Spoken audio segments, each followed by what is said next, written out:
Hello, hello, everyone. This is Ryan. And this is Kyle. And you're listening to The Doctor's Watcher, the Atlantis Enthusiasts podcast about every episode of Doctor Who. Did I say that on the previous episode? I think I did. I'm not sure. That's the only one that I haven't edited yet. So, yeah, I couldn't tell you with 100% accuracy. I will say that I live in a suburb of Atlantis, which is what I am temporarily calling Atlanta. Nice. Yeah, I think that's a cooler name than Atlanta, so you might as well. Yeah, right? Yeah, there's some lakes and stuff, but most of the stuff here is not underwater, so kind of less cool in that way as well. Yeah, I suppose, like, as long as it's prepared to be underwater, that would be pretty cool. Yeah, living in, like, domes and shit. Right. There's not that many domes to be seen, sadly. I don't have a dome of my own, but I am up on a pretty big hill, so nice. I guess we have to be like very underwater for me to be underwater at my house, at least.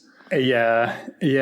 My partner and I live pretty close to the water, but I think, our elevation, we're also kind of up on a hill, so I think our elevation is, I don't know, probably 50 to 100 feet, something like that. So, obviously not like when you and I used to live in Utah, but the water would have to come up pretty high before it's an issue. Yeah, I mean, if you just think about like, volume and space and all that, like it would take an incredible amount of water for the sea level to rise, even 50 or 100 feet. That would be an insane amount of actual water. So yeah, seriously. Oh, we were just talking off camera, listeners, about how I wasn't super sure about the cliff dangler, but I think this is helping me. This discussion right now is helping me remember. Nice. So that's cool. That's good. But before we get to that, what have you been up to in the past 2 weeks? So I actually just a few days ago started doing something that I have never done before, which is reading a Doctor Who novel. Oh, cool. Nice. Uh-huh. Yeah, it's one that I picked up at like a used book sale fundraiser type thing a while ago. And I guess it was actually originally it was a script written by Douglas Adams when he worked on the show. Oh, nice. But they only filmed like, I guess maybe half of it. And then there were strikes and stuff and it got interrupted and they never finished it. So that was in like the 70s. And then in like the 2000s, I guess they, it got adapted into a novel. So yeah, I started reading that. It's pretty cool. It's called Shada. Huh. And I'm not too far into it yet, but yeah, it's been pretty fun. Like SHADA? Yeah. There's a totally unrelated, but actually now I wondered if it is or not. But there's this song called Shada Shada by this Kenyan lady named Naito that I really, really love. Shada Shada, punch bag ya Shada. Minataka kiberiti for mashasha. Pasta, ebu washa washa. Sikujui, so I'm gonna pass it past ya. Shada Shada. Oh, cool. So anyway, yeah, that might be a good, I don't know, soundtrack to the book, but but anything by Douglas Adams, that's got to be super excellent. Yeah, for sure. I think probably by the time it got changed into a novel, he was probably dead. I don't remember exactly when he died. I think so, yeah. I meant to look up when he died, but I didn't. But yeah, I'm pretty sure that's correct. So it probably would have been, a million times better if he was the one who adapted it into a novel. But even still, it's good to get more Who, and it's good to get more Douglas Adams. That's like a win-win. Yeah, for sure. So, yeah, I think we've previously joked about, like, you know, once we finish the TV show, maybe we'll start like reviewing Doctor Who audio adventures or something. And I kind of figure like, and of course become a video podcast at that point. But yeah, I also kind of thought like maybe if we ever go on tour, then like maybe I'll talk about a Doctor Who book. Yeah, that'd be cool. Yeah, I thought you were going to, you know, say like maybe once we're done with all the TV shows, we'd also start covering the books, but I don't know, you know, by that time how our vision is going to be. We're going to be pretty old then. Yeah, true. But it'll also be the future, so. Yeah. So either we'll all be dead or we'll be living in gay luxury space communism. I know which one I would prefer. Yeah, there's definitely one of those that I'm rooting for over the other one. Right. Right. So what about you? Have you been up to anything? Yeah. I mean, one thing I did that was kind of impressive was I had a big weekend of house stuff. I ended up replacing 6 different light fixtures and the kitchen faucet. Oh, nice. Yeah. Man, that faucet really fucking sucked. And I had to go to Home Depot 3 times. And I even talked to their in-store plumbing expert, but that dude was utterly useless. But I figured it out in the end. Right on. But I'm still reading the same book we talked about a few episodes ago. I don't remember if I mentioned it last episode, but the Book of the New Sun. It's even better than I realized back then. The whole book is so layered and so like the author, Gene Wolfe, is, I don't know if he was like practicing or not, but he kind of writes in, I guess for lack of a better term, kind of a Catholic genre. Sure. Like he was raised Catholic, so there's all this symbolism. Like most of the names, or at least many of the names in the story are also the names of saints. So, and like he's super thoughtful. So like, I can't pick out like an exact example now, but like, you know, you come across a character in the story and like, you kind of read what they're doing and what happens to them and what they're like or whatever. And then you look up the name, that same name, and you find out, you know, the saint has something also to do, you know, in a similar vein, kind of. It like sort of gives the story this more extra texture and like deeper, I don't know, allusions and meanings and stuff. Nice. That's cool. Yeah, it's incredible. And one of the main reasons I know all this is because like you don't think I'm going to do that research myself, do you? No, hell no. I do look up a lot of the words. There's a lot of words that are sort of unfamiliar, and usually they end up being like prehistoric animals and stuff that he's saying are walking around in this world. But there's this podcast I've been listening to called Alzabo Soup. That's Alzabo, in case anyone's reading the book and wants to go check it out. They cover other books too, but they've got a whole run. I think this is from like 4 or 5 years ago about this specific book. Anyway, this Alzabo Soup podcast covers the whole book. Or really, it's like they package the first 2 books together. So it's the Shadow of the Torturer and the Claw of the Conciliator.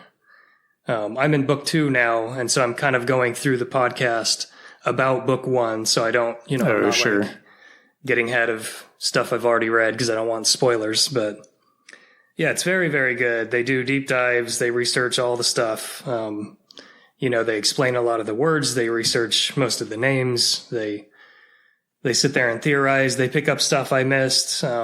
They sometimes miss stuff I picked up on, which is, you know, satisfying for me. But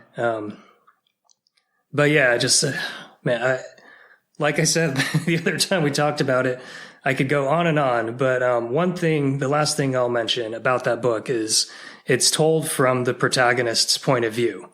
And this guy, it's quite funny, actually. Like, this guy repeats over and over in many different ways. He's like, oh, I never forget stuff. My memory is perfect. I never forget stuff. And then, like, almost as frequently, he's like, yes, I was walking down the path and I must have forgotten a turn because I got lost. And it's like, wait, you forgot a turn? I thought you remembered everything. Or he'll like describe things differently, or he totally like obscures things by omission. Nice. And then he'll be talking about the same thing, chapters later. And he's like, yes, this, my former lover, and oh, no matter how many times we laid together, blah, blah, blah. And it's like, wait, back when you last talked about her, you were just acting like you had a childish infatuation, and like, that was it. And so like you learn these new facts, and like you have to kind of go back over the whole story because it like keeps casting itself in a different light and in a different light. And yeah, it adds up and adds up with all these layers, just like the history of the world, is layer upon layer of different histories and societies and stuff. Mm-hmm. It's incredible. Sometimes in books you'll have like, basically like a third person kind of omniscient point of view, but the author like keeps information from the reader until, a dramatic moment or whatever. Mm-hmm. And like, a lot of the time that bothers me, especially if it's like information that the character knows, but the reader doesn't. That'll bother me. But if it's like, if the character also doesn't know the information, then that's bothers me less. But then if it's like written in kind of first person, like from the perspective of a character, and then it's like that character is lying to the reader, that's actually kind of awesome. Yeah. Like, I really enjoy like unreliable narrator. Right. Because like, one of the fun mysteries is like, why does this guy keep, twisting things just a little bit? Like, why doesn't he want me to know, or, the general reader to know this aspect? And then he accidentally lets it drop, later on. Right. Or whatever. Or did he purposely let it drop later? Like, is he leading me through this thing on purpose and like feeding me more details? Because it kind of seems like he's sloppier than he realizes. And like, that's such a good characterization. And like, because this guy's a little sloppier than he quite realizes, he tells you more than he wants to on accident and stuff. Yeah. It's awesome. Yeah. That's a lot of fun. Yeah. So yeah, that's most of my, what I wanted to bring. I've been playing a lot of Ember Knight. Well, kind of a lot. I've mentioned I'm trying not to play so many video games, but Ember Knight is kind of addicting. So I've been allowing myself, some gameplay of that. Nice. Have you heard any good jokes recently? Yes. So, I was at McDonald's the other day and I asked the guy if I could have a small shake, and the guy looked at me really weird and then walked quickly out of the restroom. Nice. Yeah, I think there's more, but it might take me a minute to think of them. So yeah, I think that's all I have for now. Well, on that note, shall we go for a small Doctor Who shake? I don't know if that metaphor works, but yes. Let's enter the restroom of Doctor Who together.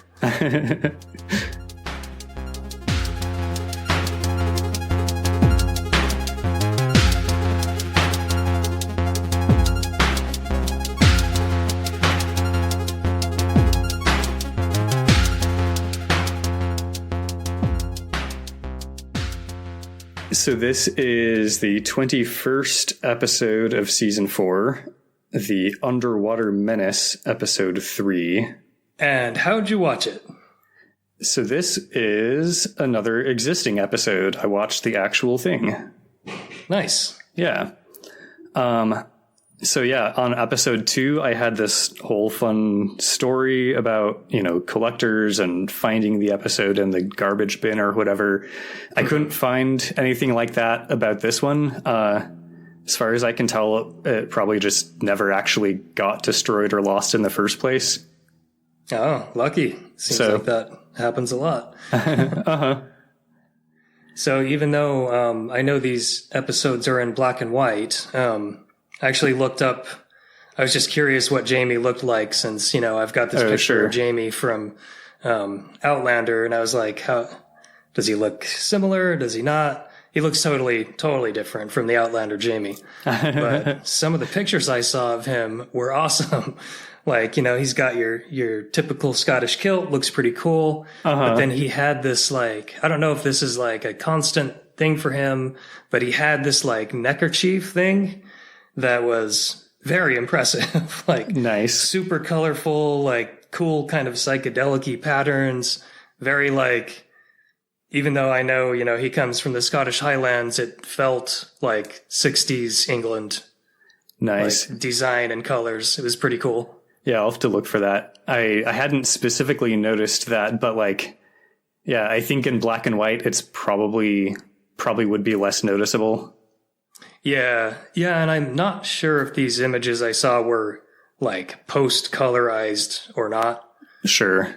Because you could totally, if you're colorizing it, you could go all sorts of crazy with, cool colors and whatever. But yeah, totally. Anyway, he looked pretty awesome in the color photos or stills or whatever they were. So we mentioned this briefly in the intro. What do you remember of the Cliffdingler or not remember? Yeah, I'm not totally sure what I'm not remembering, but I do remember that the mad scientist who most of the world thinks is dead, but really he ended up in Atlantis. He has decided to explode the world because that is every mad scientist's dream. Right. And I believe where we left our heroes were they had just been taken to the living god prophet or whatever of these people, and they thought maybe they were going to catch a break or they could like talk sense to this person, but the person immediately was like, you guys suck. You all are either going to prison or you're going to die, or I forgot exactly what, but like it was just an immediate like, the bad guys already got to him, already talked to him, and they were not on board. Yeah, that was pretty much it. It's I guess the governor of Atlantis, Thaus, is the guy they're talking to, but he's like religious leader as well as government leader. Okay, yeah. And yeah, so he basically just like turns them over to Zaroff, who's the mad scientist. Yeah, it's the doctor and the priest Ramo who have gone to talk to Thaus about Zaroff. And Zaroff says that he's going to send the doctor back to the high priest Lolam to get sacrificed, basically, and that Lolam can have Ramo too while he's at it. And the doctor's like, leave Ramo out of this. I convinced him to help me. And, he's like trying to spare Ramo or whatever. But Ramo's like, that is not true. I have always distrusted you, Zara. Go Ramo. Yeah. Truth to power. I thought that was pretty awesome of him. Nice. He's like, yeah, this doctor dude's like trying to spare me, but no, fuck you, Zaroff. Like, I want to say fuck you. Awesome. Love it. So Ramo and the doctor both get taken away. Zaroff assures Thaus that the doctor is a fool and that he has sworn that Atlantis will rise from the sea. And as he assures Thaus of all this, Thaus stares deeply into Zaroff's eyes. Because remember, the doctor had suggested to him that like Zaroff's eyes light up wildly when he talks about his plans. Mm-hmm. So maybe a bit late, but I guess Thaus is like checking for that now. Well, better late than never, I suppose. Uh-huh. The Doctor and Ramo both get taken to the Temple of Amdo, where a lot of cult chanting is happening, and they are made to put their heads down on blocks. The Doctor apologizes to Ramo for getting him involved, but Ramo's just like, whatever. We all have to die sometime, Doctor. If it is the will of Amdo, it is inevitable. Well, that's one way to kind of give up, you know. Blame it on your weird prophet or something. Yeah. But, you know, like the executioner priest with the big sword comes over and raises his sword, but before he chops their heads off, we hear this like scream basically, and then we hear this loud voice seemingly coming from the big statue of Amdo. This is the voice of Amdo. Hear me. Bow down your heads that Amdo may accept your sacrifice. Bow. Let no human eye witness this awful moment. Well, how's the executioner supposed to chop their heads off then? That's a good question. But everyone seems to listen to the voice and like go along with it. So they all bow down except for the Doctor, who recognizes the voice. And then he sees the hidden door near the statue open, and Ben waves him over. Nice. So the Doctor like gets Ramo, and the two of them GTFO, and the Amdo statue screams again, and then Lolum the High Priest is like, A miracle! A great and powerful miracle! Amdo has eaten up her victims! Sure has, buddy. Amdo sure has. yeah, we all looked away for a minute, and when we looked back, they were gone, so clearly Amdo ate them. Right. Duh. Meanwhile, in the secret back room of the temple, Polly and Ben show the Doctor the tube that you speak through in order to be the voice of Amdo. And Nice. yeah, Jamie introduces the Doctor to Sean and Jacko, and Ramo starts having a crisis of faith. What? God's just a speaking tube? Damn it. It's very Wizard of Oz-esque, kind of. Yeah, totally. Like, yeah, he's seen the man behind the curtain now. Right. Lolum goes to tell Faust about this miracle that's happened. Zaroff is like still in the council chambers with Faust, and so Zaroff is like, that's bullshit, you let them go. But Lolum insists that Amdo miraculously ate the sacrifices. Faust seems to believe Lolum, and like he's like, all right, cool, that's weird, but neat, I guess, and like dismisses him basically. Sweet. But then Zaroff talks him into begrudgingly starting a search for the Doctor. He's like, no, dude, this fucking Doctor is out and like escaped and shit, and he's dangerous, and like, yeah, basically, even though Faust doesn't really believe him, like, he starts the search anyway.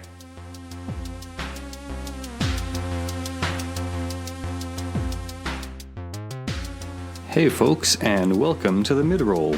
This is the part of the podcast where I ask you if you're enjoying what you're hearing, and if so, I suggest that you might tell your friends, and you might leave us a nice rating and review on the podcast rating and review site of your choice. That's all I've got for you here, and now back to the show. the doctor is explaining to the adventuring party that they need to attack Professor Zaroff, and they need to do it soon. He says that Zaroff's weak point is basically food, because he, of course, as we learned, he hasn't figured out how to preserve the plankton food for longer than a few hours. Right. So yeah, the colony basically needs kind of a continual supply.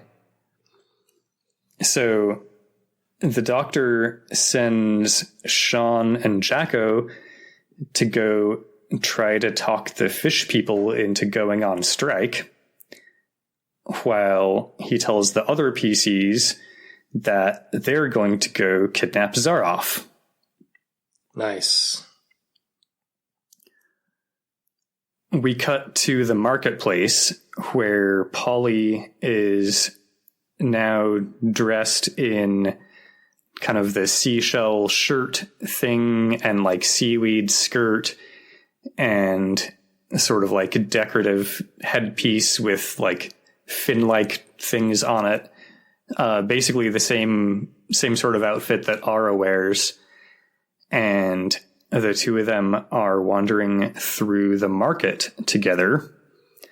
The doctor is also in the market. He's dressed up with a headscarf and sunglasses and stuff.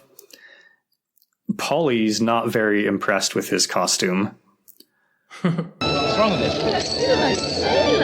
It's what I'm supposed to be. Okay, fair enough. Some guards show up in the market, and Polly and Ara realize that Zaroff is looking for them. So Ara takes Polly over to this particular shopkeeper lady that she's friends with, and it's a shop that sells rugs. So this shopkeeper has Polly lay down on the ground and then basically just like puts a rug over her, and Ara sits down on her. And the guards show up and they ask if, they've seen any strangers, and the shopkeeper just kind of doesn't give them a straight answer. And they start poking some rugs with their trident. And she's like, what the fuck? How am I supposed to sell these rugs if you bastards put holes in them? So they leave. Nice. Yeah. I mean, sucks about the holy rugs now, but typical police, Yeah. actions. Yeah, I'm sure the shopkeeper could probably like try suing the police department or something, but it wouldn't go anywhere. Yeah, that never works. Ben and Jamie show up in the marketplace a minute later, and they are dressed in the same wetsuits that Zaroff's guards wear. They find the doctor, and, they're pretending to be guards, so they start pretending to question him and start taking him away. They've got Polly too, and Ara, I guess, kind of sits down by the fountain where the doctor was sitting. The actual guards show up a moment later. I guess they'd seen the doctor, but, now he's gone. Ara's there instead. They ask her where the doctor is, but she says that she doesn't know. Then, I don't know, this whole sequence gets kind of confusing, even watching it, but I think Ben and Jamie get noticed by Zaroff, and, as they're leading the doctor away, and the doctor calls out to Zaroff, and the whole market just kind of breaks out into chaos and disorder, and like people running around, and yeah, I don't know. That's convenient.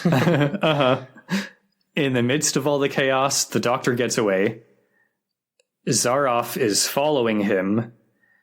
Zaroff has recruited Ben and Jamie as guards to go with him. and Polly is following them. So the Doctor leads Zaroff to the Temple of Amdo, where he's able to quickly hide in, the moment before Zaroff arrives. So Zaroff gets to the temple. He looks around for a minute. He does find the Doctor, but the Doctor has, basically readied in action. And so as soon as Zaroff finds him, he blows some powder into Zaroff's face. Nice. Sort of like a pocket sand situation. Yeah, clever. Very clever. So this allows Zaroff's guards, Ben and Jamie, to grab Zaroff, and they drag him through the secret door into the Amdo Temple back room. Nice. Yeah, so the kidnap Zaroff sub-objective of their quest gets checked off in the quest journal. Nice. So I'm trying to remember. So Zaroff wasn't really like a religious zealot, right? He was just he's more interested in just like manipulating the people and gaining power in order to explode the world. Yeah, he's like pure mad scientist, but kind of using their religious, views and whatever as a means to manipulate them. So like he doesn't come off actually as like a believer at all, right? No, not at all. Okay, cool. So probably he wouldn't be too surprised like, oh yeah, well I figured there must have been some dude who was the voice of Amdo or some person. Yeah, I wouldn't be surprised if he even like already knew about the secret room. Yeah, like he'd been there or before or yeah. Totally. Yeah. Sean and Jacko, meanwhile, go hang out near some fish people, and Sean starts talking loudly about how he doesn't want to tell the fish people his idea because the fish people suck. You heard me! Cold-blooded fishes. You haven't got a drop of good red blood in your bodies. I mean, are they really cold-blooded, or did they just get like a lung upgrade? Yeah. Or a, gill or whatever. I guess we didn't get necessarily like full details of the fish operation. We know gills are part of it, but they didn't really say anything else about it. True. Well, I guess if they are actually cold-blooded, that sort of lends credence to what Polly was saying, like turn them into a fish, sort of. So Sean just continues like negging the fish people basically until they eventually start throwing rocks at him. They're all getting pretty annoyed. They start throwing rocks at him, and he's like, okay, fine, I'll tell you my idea. And so then he's like, look, you all provide the food for the whole colony, right? And the food goes bad in a few hours, right? Well, has it never occurred to your little fish brains to stop that supply of food? Feed yourselves, but starve Atlantis, huh? What do you think would happen then? Well, now is your chance. Will you do it? Or will you stay fish slaves for the rest of your lives? You're men, aren't you? Well, start the blockade right now! That's, a good idea, but I feel like he could have been slightly less insulting about it. Uh-huh. Like, oh, you dumb, stupid, dumb idiots. You're not dumb, right? Do the thing I'm saying, otherwise you're stupid. Uh-huh. Yeah, so he says all this, and then he and Jacko just like walk away, and the two of them are like, well, guess we'll see if that worked or not. Yeah, fins crossed. Uh-huh. But then we get this whole long sequence where fun music plays and a fish person actor who's clearly on a wire gets lowered down into like various different sets representing all the different underwater farms and stuff. Nice. And, is like swimming around and like mimes to all the other fish people, basically, that they should stop working. Nice. So they don't have like an underwater, like, glug glug language. They're just forced to mime things. Yeah, apparently so. Well, that's kind of a bummer. Uh-huh. Zaroff tells the doctor that he didn't imagine that the doctor would have the nerve to actually kidnap Zaroff himself, but it's too late now, he says. His plans are already in motion. But the doctor's like, that's bullshit. You need to trigger the explosion yourself. I'm sure you wouldn't want to miss it. And Zaroff starts yelling some more, but then he kind of abruptly stops yelling and just kind of like grabs his chest and collapses like he's having a heart attack or something. And, I guess it's like, the classic TV trope where someone gets like progressively angrier and angrier until they have a heart attack. Yeah, it's a little bit Deus Ex Machina, but hey. Sure, I'll take it. Jamie is like, I don't know about this, guys. Jamie thinks it's a ruse.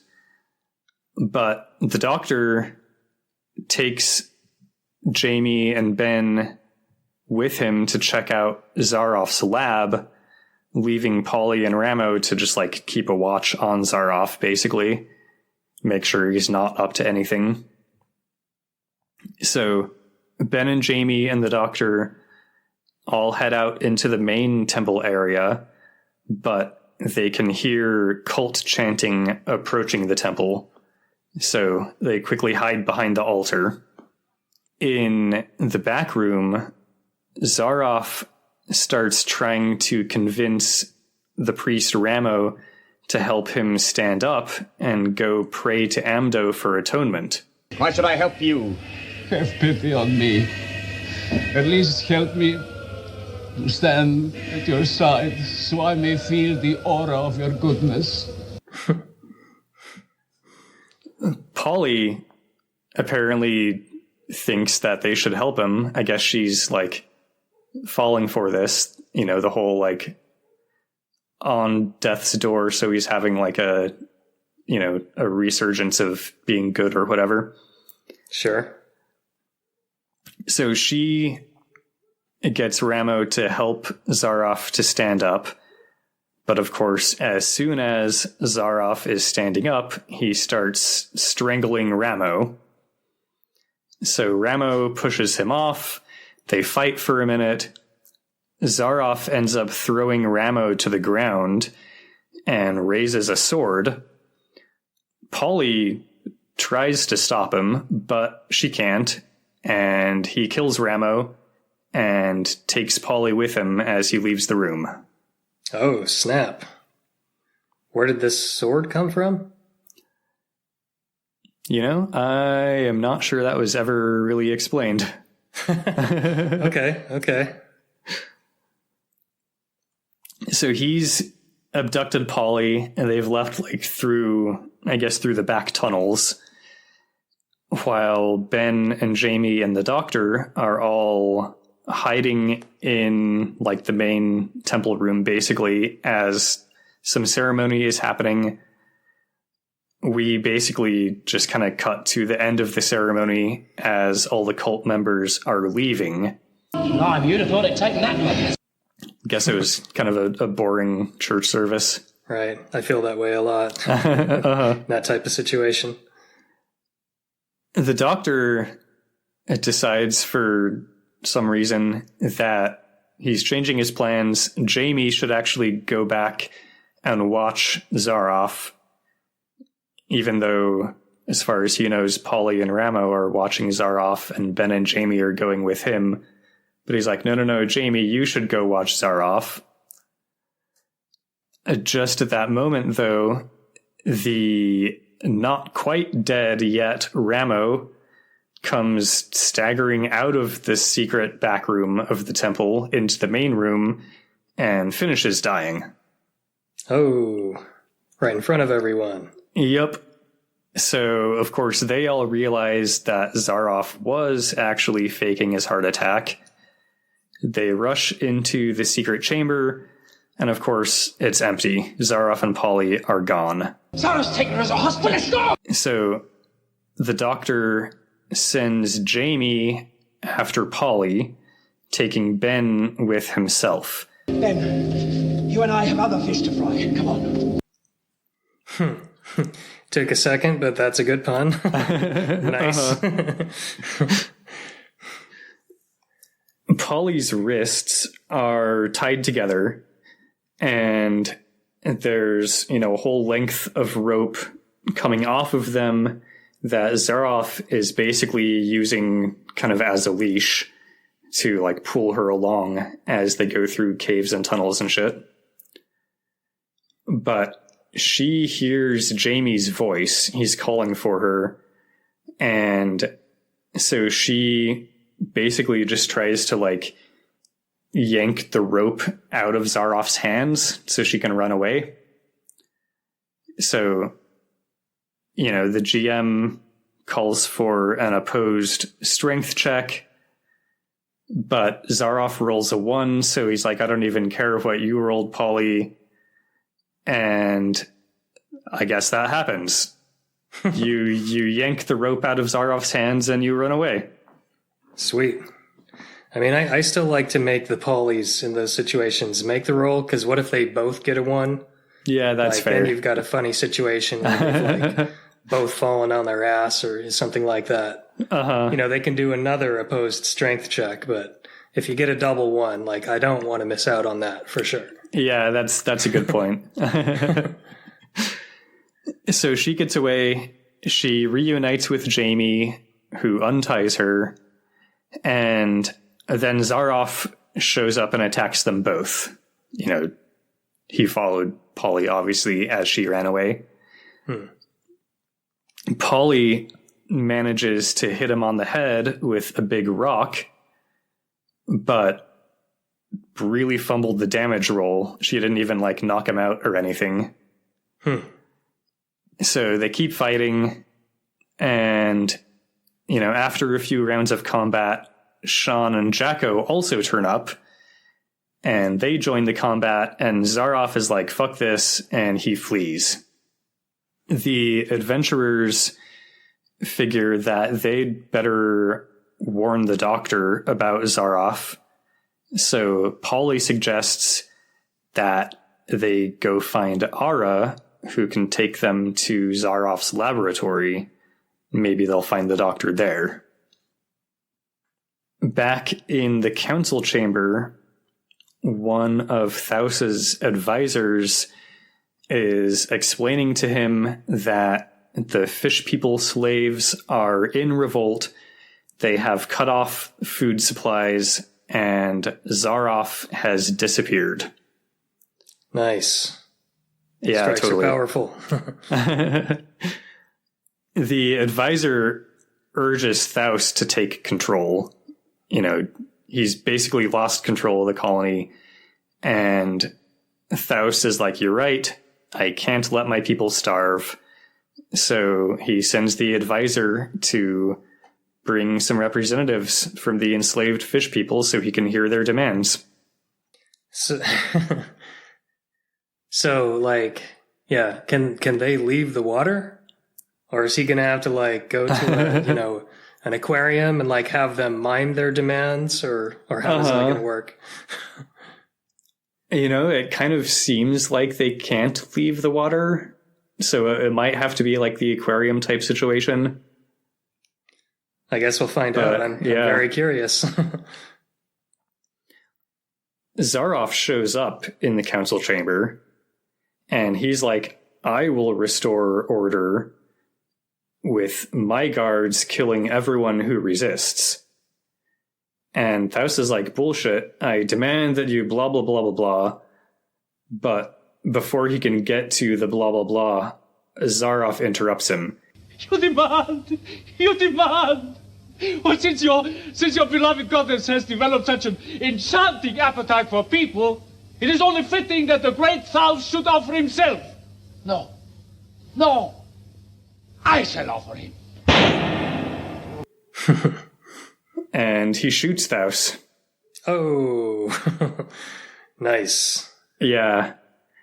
His men shoot a couple other people off screen, and Zaroff shouts, Nothing in the world can stop me now! as the music plays and the words say Doctor Who Patrick Troughton.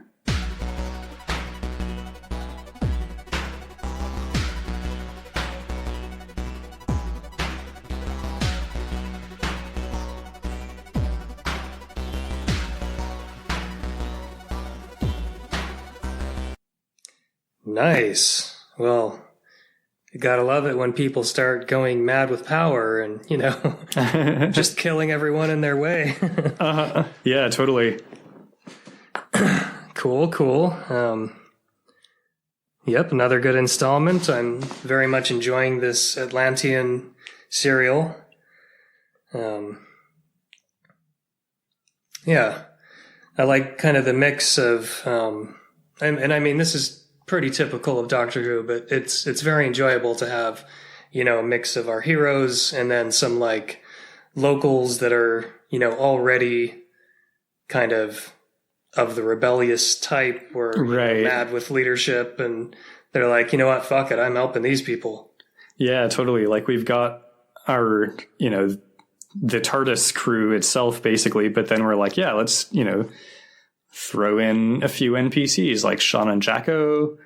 They can help out with some shit. Ara can help out with some other shit. Yeah, exactly. And then, the people are already pretty mad, so like, it wouldn't be too far-fetched if we fomented a rebellion amongst the fish folk.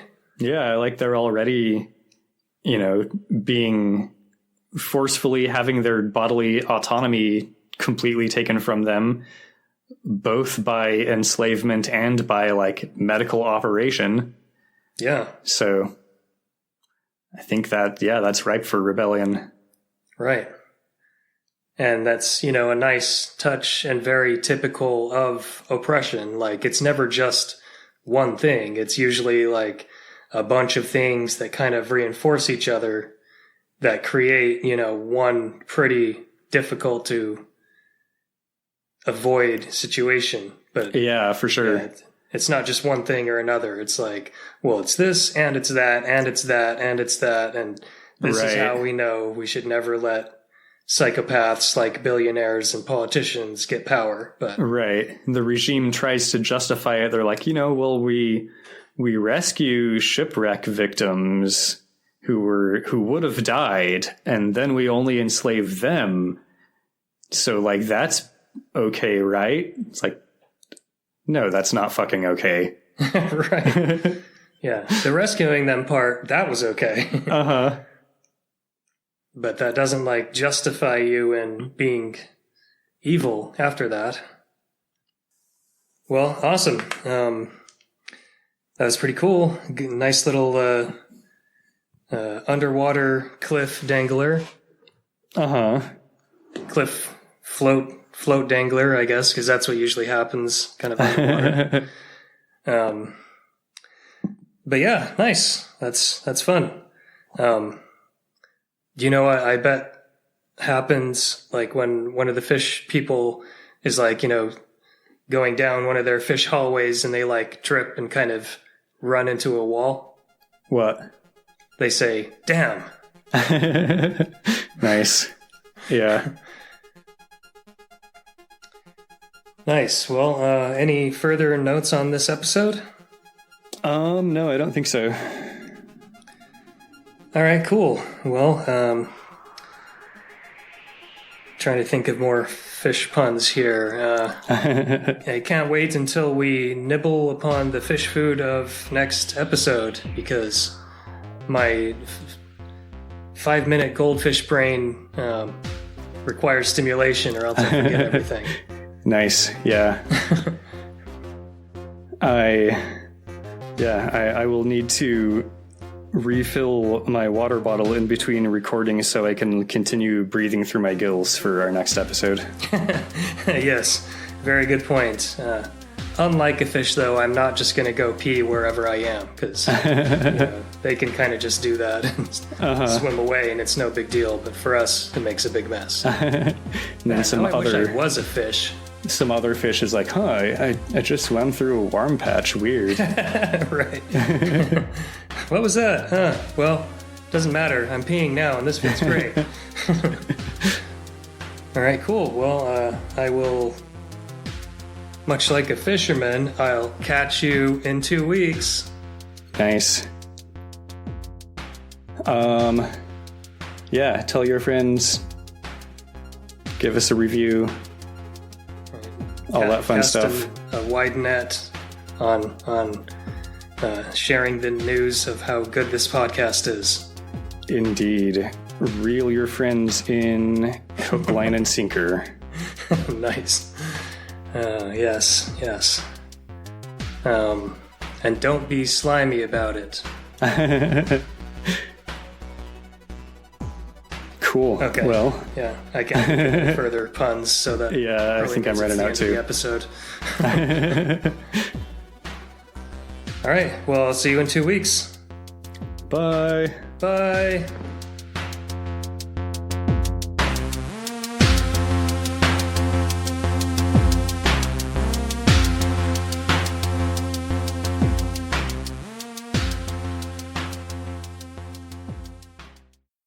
What is the meaning of this, exalted lowland? A miracle, mighty Thaus, before our very eyes. Tell us. Mighty Amdo, goddess of land and sea, has accepted the sacrifice of the priest and the little doctor. Indeed. What a miracle. They vanished into air before they could be beheaded. No. Disappeared, you say? How? They were in our midst, and we bowed our heads in prayer. When we looked again, they'd gone. You lie, priest. You allowed them to escape, no? You discredit the mystic power of Amdo? I believe what I see with my own eyes. The truth, Lowland. I tell you, the voice of Amdo spoke to us. The little doctor no longer lives. You're certain? By the spirit of Amdo, by the all-beating heart of living Atlantis. Perhaps he is right. It is a miracle. You may go. Yes, go. And pray to Amdo that you are right. May the wrath of Amdo engulf you. I'll take my chance. Get out.